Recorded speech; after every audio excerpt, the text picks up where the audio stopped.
በመጪው ቅዳሜ ማለትም ግንቦት 29 ቀን በአዲስ አበባ ስቴዲየም የአርሰናልን የፕሪምየር ሊግ ድል አስመልክቶ ይደረጋል የተባለው የሙዚቃ ኮንሰርት ድግስ ተቃውሞ ገጥሞታል። ባሳለፍነው ሳምንት በኦሮሚያ ክልል በአርሲ ዞን ሃይማኖትን መሰረት ያደረገ ጥቃት መፈጸሙን ተከትሎ በርካቶች ተቃውሟቸውን ሲያሰሙ ሰንብተዋል። ታዲያ ከእነዚህም መካከል ታዋቂ አርቲስቶችና ቲክታከሮችም ይገኙበታል።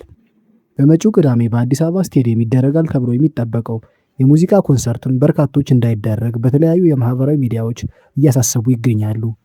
እኚህ አካላቶችም ምክንያታቸውን ሲያስቀምጡ ሰው በግፍ ተጨፍጭፎ ሀገርና ሕዝብ ሀዘን ላይ በተቀመጠበት ጊዜ የአንድን የእንግሊዝ እግር ኳስ ቡድን ድል ምክንያት አድርጎ የደስታና የጭፈራ ድግስ ማዘጋጀት ከገዳዮች ጎን መቆም ማለት ነው ሲሉ ሀሳባቸውን ይገልጻሉ። በማስቀጠልም የፕሮግራሙ አዘጋጆች ፕሮግራሙን እንዲሰርዙም እያሳሰቡ ይገኛሉ። በተጨማሪም በዕለቱ በቦታው ተገኝተው ሙዚቃቸውን ያቀርቡ ባሉ ተብለው የሚጠበቁትንም ዘፋኞች ወደ ቦታው ባለመሄድ ለሞቱት ወገኖች ድምፅ እንዲሆኑም እያሳሰቡ ይገኛሉ።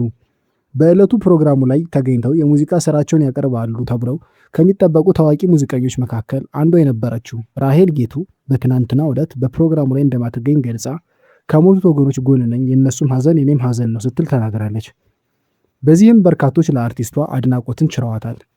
እሷን እንደ ምሳሌ በመጥቀስም ሌሎች ዘፋኞችን በተመሳሳይ ሀሳባቸውን ቀይረው በኮንሰርቱ ተገኝተው እንዳይዘፍኑም እያሳሰቡ ይገኛሉ።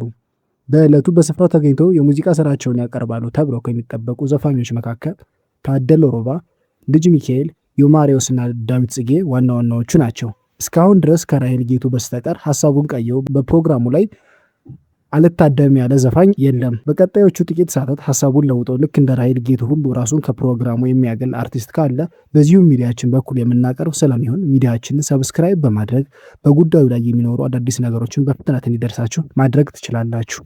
ደህና ሁኑ። ብዕር ሚዲያ